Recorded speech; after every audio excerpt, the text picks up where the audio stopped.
Good morning and welcome to the Volley Pod. How are you today, Todd? Davis, it's all good here. It's all good in the pod. Nice to be back and see you. Heard you came to one of our matches last week. Oh yeah, you guys are looking good. I always say you do the most with the least, and no knock on your team, but I know you had a lot of seniors graduate, and you guys look sharp. I mean, you guys put it on a pretty good team. We actually, I thought we played. That might have been our best showing of the year. So you came at a good time. You're good luck. Now you got to come every time. Yeah. If we're going to play that well, we got to get you. We got to get you in there. You guys were rolling. I think the game I saw was 25-8 against a pretty solid Point Loma team. Well, the thing is that first set, one of those sets, everything went right. We got every clipper off the net, every little tool, everything was perfect. And then, after that it was a battle. We won in 4, but it was it wasn't easy by any means. So it was, talent-wise, we're small. Yeah, but your freshman middles or your younger middles are making it work. You're staying with your fast offense. Yeah, we're trying. Yeah. 2-person serve receive. Yeah, that's pretty cool. So, we're doing some stuff. Anyways, skill. What do you have for us today? I think you're starting off with a skill. So the skill of the day is a coaching skill. It's how to give feedback, and this is really more of an art than a skill, although there is some science to it. I think the best coaches know how to give feedback the best. And by give feedback the best, there's no specific correct way. What really matters is how the athlete takes it. Yep. And I think this is a great topic. First of all, when I heard what you were doing, I said, "Hey, this is awesome. We got to talk about feedback because it's huge." It's huge, and I think we have this misconception that if we say things, that they happen because we're the coach, and that's just not the case necessarily. So how we provide feedback is really, really important. So I'm going to get into some things. Again, this is not an exhaustive list. These are just ideas really for people to think about, and some things that I've taken with me over the long course of my coaching career. So the first one is a bit contrary to what a lot of coaches do. What most coaches do is error detection, right? Error detection and correction. And what I believe and what science shows is that detecting errors really doesn't do that much for their progress towards avoiding errors. It's more like, can you detect the error and then give them something to do to be more efficient than the error, as opposed to pointing out the error. So sticking with the positive. Stay positive. And it's so hard. And even if you can just frame things as a positive, instead of saying don't swing your arms, you say have a quiet platform or minimize your swing. Just simply the verbiage we know is impactful on the learner. So that's a really cool one. And just switching from the idea of error detection to catching them, finding it, doing it right. Right? So that's an important one. Then I love this one. So this one was a really cool one I got during my little study for preparing for this pod. There's a kind of key difference between management and leadership. Leaders understand that the focus should be the goal, while managers focus on how you get there. And I really think that we need leaders, right? There absolutely has to be a path, and we do need managers. But I think the best coaches give them this vision of what it should be, and then have them figure out their way there, as opposed to dictating the way there. Yeah. I think a lot of this is good. I don't know if you're going to get into video. Not too much. But when you look in, I'm trying to always, I used to, get into a bunch of error detection video, and now I'm into, hey, this is how we want to look. Yes. This is how we want to look. This is our offense clicking. This is the rhythm we want. And so showing them some back-to-back clips there. This is it. Now we just have to do it more often. I love that. And I think that that's shown to be more effective. Yep. Right. So it's definitely a great way to go. So that's awesome. The other thing I wanted to bring in is we all know the very famous coach John Wooden, right? One of the winningest coaches in all sports. They put him on a mic for a whole season. and they broke down his feedback into different categories, and it was 6 to 7% only were compliments. And I think young coaches, and I know I fall into this myself, as a way of encouragement, we compliment them too often. I know that I'm over the 7%. A compliment should be deserved. And when we say that we want to stay positive, we absolutely do. But I think we can stay in these other forms. Information conveying was 75%. So instead of saying good, say way to get your platform angled. That's information conveying versus a compliment. Right. And I think there's a distinction there that really, really is important. And only 7%, what he had was an expression of displeasure. And I think I can definitely work on that. I think even if it's a hang of the head or the shoulders drooping or whatever, only 7% of the time this masterful coach expressed displeasure. And I know that a lot of coaches do well more than that. And so that's one thing I'd like to work on. 4, preload your feedback. So tell them, the athletes, what you're going to be giving them feedback on. So for example, in this drill, we're going to be working on getting to your base and releasing, to your, drop spot and getting a read. And then you coach on that. So they are prepared. It's so easy to get out of that. Single item focus is what I call it. Yes. I've read about it somewhere and use that now. But it's so easy to get caught up and get distracted and be giving all different feedback. And it's not bad feedback. No. It's just not your single item focus. Exactly. So it's so random. And it can be distracting to what you're actually trying to achieve. Yep. Right? And so exactly. In this drill, we'll be giving you feedback on whatever it is, and then that way they know what to attend to and they can make that their priority, and they're still playing volleyball, but it's just not the focus at the time. 5, and you kind of just mentioned it, stay on track, right? We really as humans can only manage a few real strong focuses at a time, right? And if we try to do more than that, it becomes distracting, overwhelming, and we really end up getting nothing, so that's one thing. And maybe 1 or 2 key focuses, and you can maybe sprinkle little comments about effort or about talking, stuff that they really have a firm grasp on, but you don't want to be introducing new stuff or really exploring new feedback when the feedback is supposed to be something different. Right, and if they're doing it, then, I like getting excited when that is going well, when Absolutely. That single item focus is, hey, that's it. Yes. You got it. Well, absolutely. And so that brings me to this other one. Anchor their best attempts. Even if it's not exactly what we wanted that day, if they're getting there, anchor their best attempts with an emotional response of excitement and joy and, showing them like, yes, giving them a high five. This is actually quite more meaningful to them than they act like sometimes. They try to be cool. And also, it actually is really beneficial because what we want is for them to reproduce that good thing more and more, right? Not to just keep error correcting and keep error correcting. Well, it's fun to get better. It's fun. It's fun to get better, and kids are spending a lot of time playing the game, and the reward is, hey, it's fun to play the game, but it's fun to get better. Absolutely. And celebrating that is cool. Yes, and help them remember their best attempts, like video, like send them their best one back to them. A lot of times I'll do lessons and we'll be recording the whole thing and I'll be like, that's it, that's the one we want to remember, and I'll just send that back to them so they can remember that. Perfect. Awesome. Pictures, high fives, all of that stuff. And another thing to think about when giving feedback, engage their worst attempts with a technical mindset. So a lot of times they go, oh, I waffled all the way to the back wall. Right. I'm a bad hitter. Right. And no, we just didn't get spin, or we didn't get our hand over the top finally of the ball, or whatever it is. So instead of having an emotional response on the negative ones and a technical on the good ones, we kind of flip that and make sure that we're being technical on our worst ones and emotionally engaged on our I best like ones. that. Little flip the switch on that. Flip the switch, right?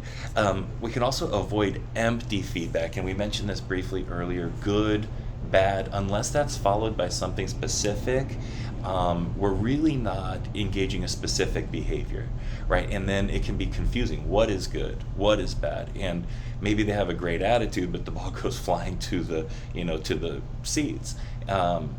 Good posture, right?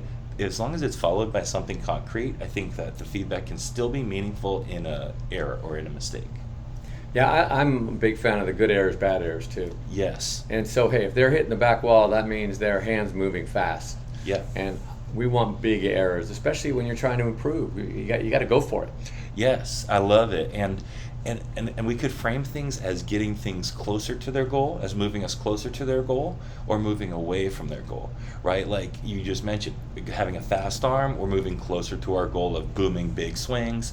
If they're just, roll shotting all the time, we're moving away from that goal. So love that. And then, convey optimism in the growth mindset. These kids are really trying, and we need to convey that they will get it. And so they're going to fail many times in volleyball. You mess up, it happens, and you say, you'll get it. Not yet, but you will. Okay, you're on track, you're on your way. And I think the more we can say that, it actually, especially when they're in the growth portion where they're struggling with their own belief that they can do it, right? You're on track, you can do it. I believe in you. Not even I believe in you, but this is the right track. Yeah, it's that coach's purveyor of hope. Yes. That purveyor of hope that, hey, good things are right around the corner. Yep, absolutely. And I will add, though, we talk a lot about optimism and conveying optimism. There is a time to be critical, of course, and we have to be critical as coaches. I would definitely be critical of them on anything related to safety, anything related to team spirit and attitude, anything culture-wise. And I would stop and reframe if they're not attending to our focus, or if they're being critical as opposed to being forward-thinking. So there is a time to be critical of them, and you just want to make sure that you're having a great awareness. Now, the best coaches do this masterfully, right?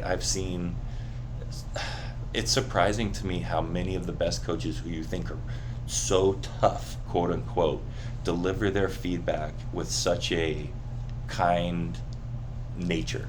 It's not necessary to yell or, scream at them. And I'm actually often really surprised that these really highly demanding coaches can simply communicate their stuff straightforwardly. So a little bit on feedback. We could do a lot more on this because there's tons that goes into it. There's all sorts of science behind it, but I think that those are some great ideas to get people thinking. Yeah. I'll throw in, first one is, how about using players? I love it. You do some of that? I love it, yep, especially when it's really, really clear. Like yes, no. Yeah, just a yes, no. Yeah. That yes, no feedback. We like the, is your like beginning stuff where you freeze your platform. Yep. And so I catch the ball that you passed. I have to look and see, is your platform still out frozen? Yes or no? I love that. You need 3 yeses in a row and then switch partners, stuff like that. So we have these little feedback loops that are created where players are giving feedback. And once again, how do you learn something? You learn it best when you teach it. We know that as English teachers, I think. So well, and the social feedback is really powerful, right? If they're getting feedback from someone other than a coach, I really believe that that's pretty darn powerful.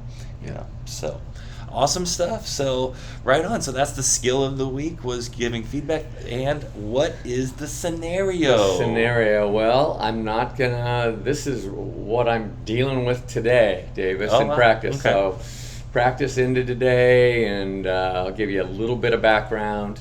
So last year we had a pretty talented group. You mentioned before we had some seniors, and the one position that was really behind all the others was the setting position.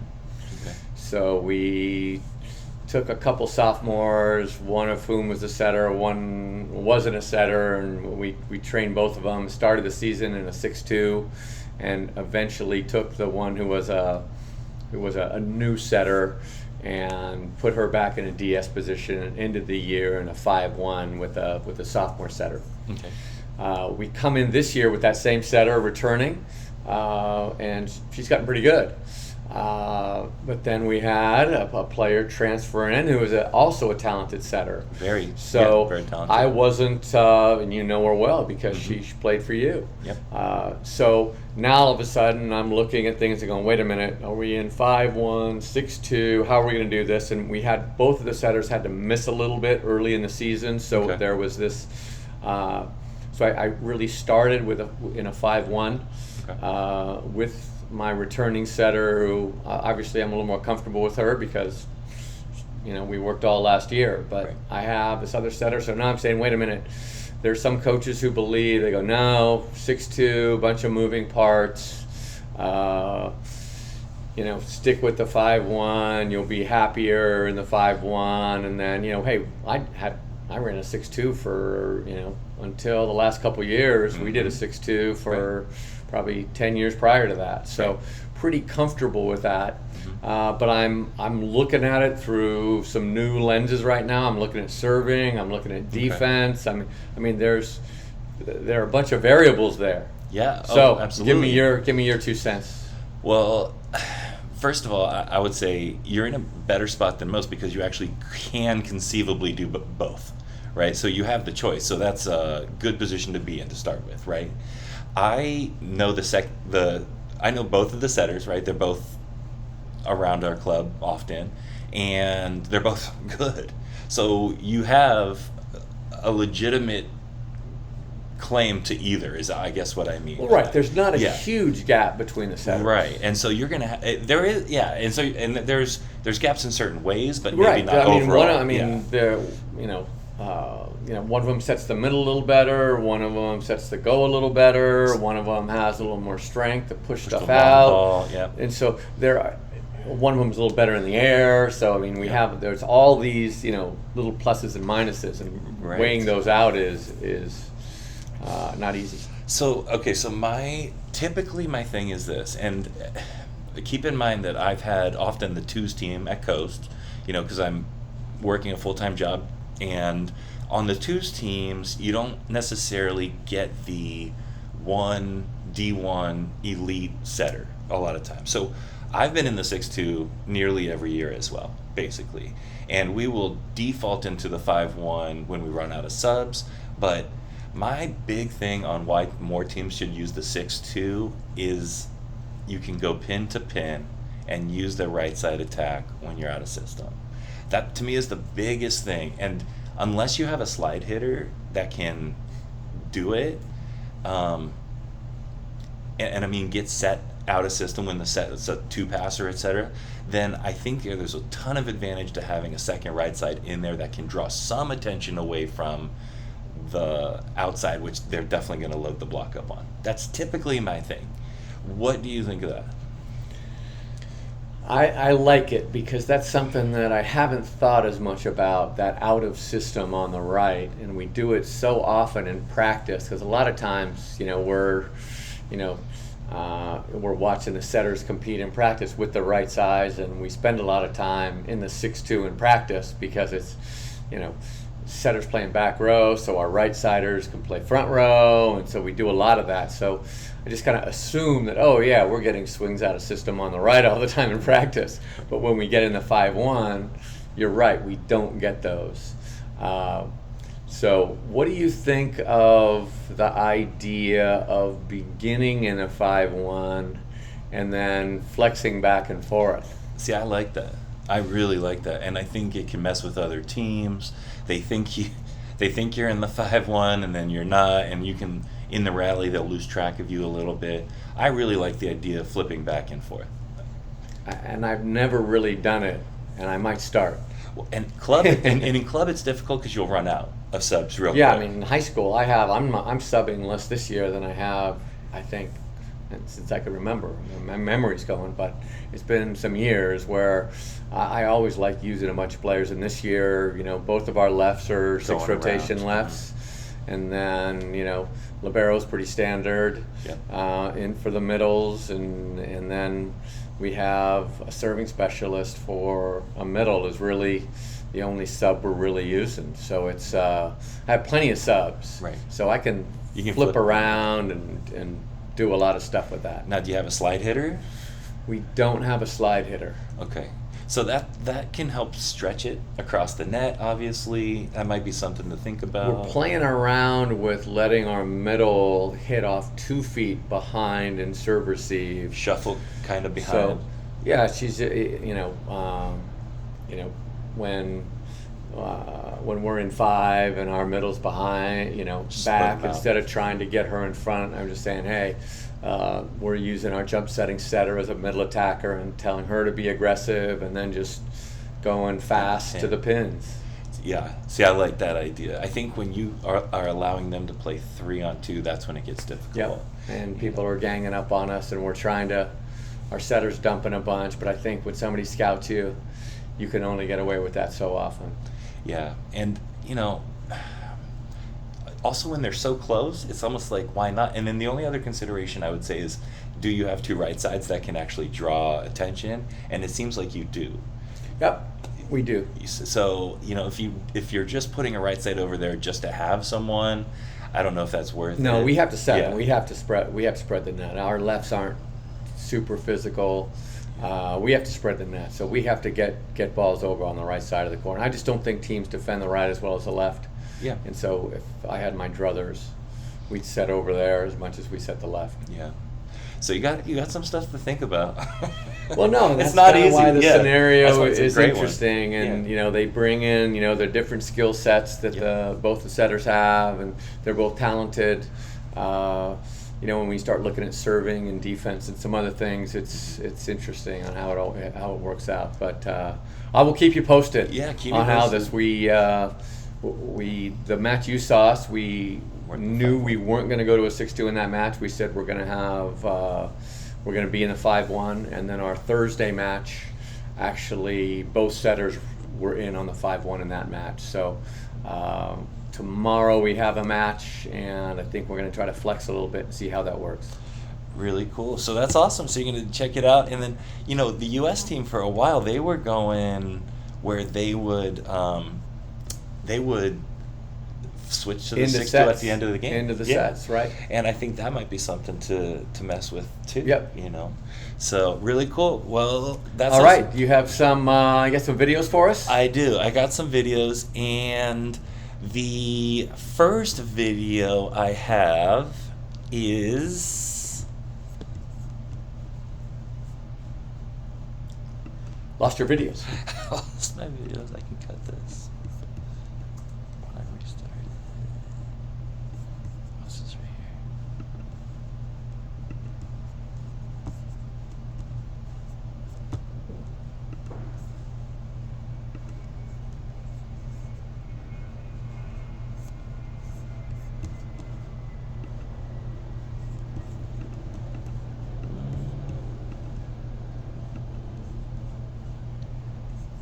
Where is it?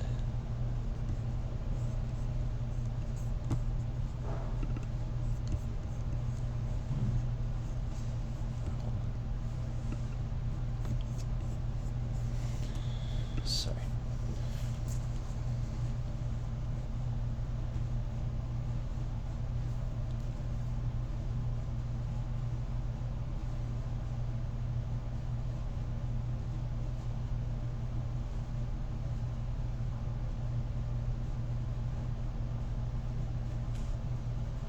What the heck?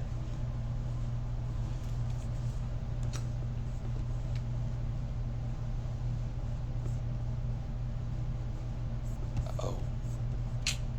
Hold on.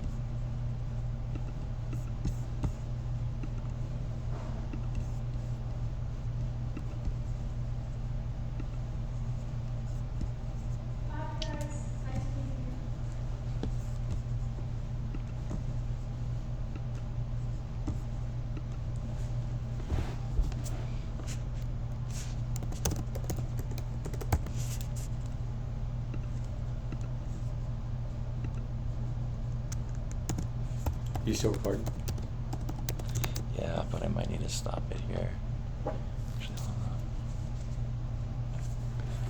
In fact, let's just.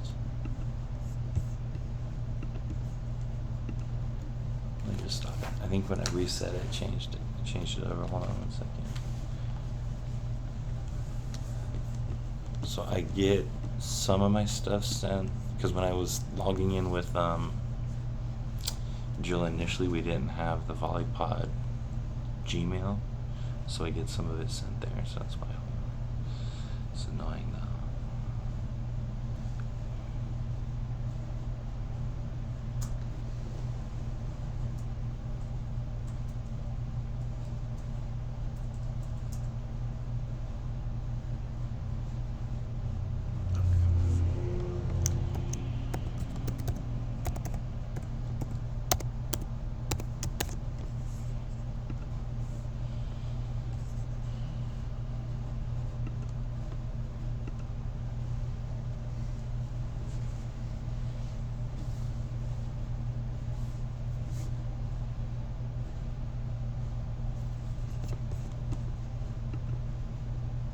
Oh, it's I'm on the okay.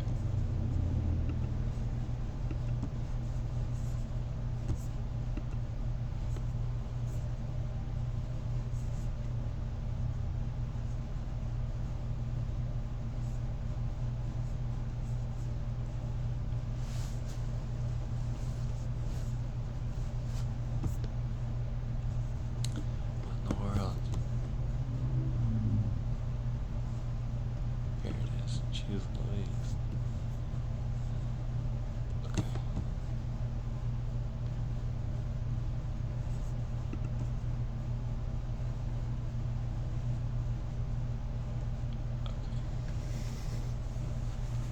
Okay. Okay.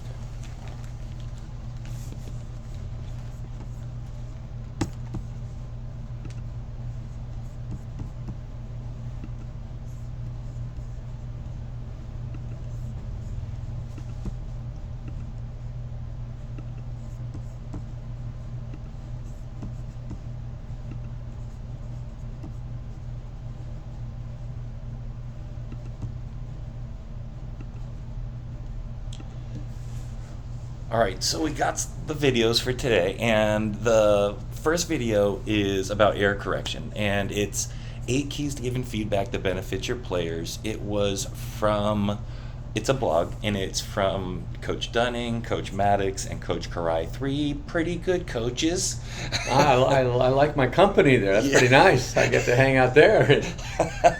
Right in the middle there, but it's basically how to give feedback in a way that's going to benefit your players. It's a short video, but it's a strong one. I think coaches would get a lot out of it. The next video is how to identify and correct behaviors, and again, this is about feedback. It's another short hitter, but it's also about be careful what you reward. I think as coaches, a lot of times we want to encourage them, but we have to encourage them in the correct way to get the most out of them. So that's something that this video goes into a little bit, which is awesome. And then the third video is a short video. It's about Mark Rosen. It's got this cute little kid on the front, but basically it's all about positive feedback.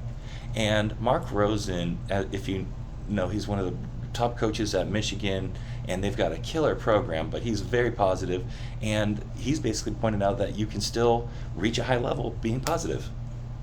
I love it. Good stuff. Yeah, those are the videos for the day. So what is the resource of the week? So the resource of the week is I'm going to throw you a little curveball, because it is a daily newsletter that I subscribe to. Okay. It's free. Okay. And it's called The Daily Coach. Oh, wow. Never heard of it. Well, you have to check it out. I know. So every day they send something. A couple days a week they have, I think Sundays are always a little different, but they give a little coaching tip, little coaching scenario. A lot of it has to do with current events.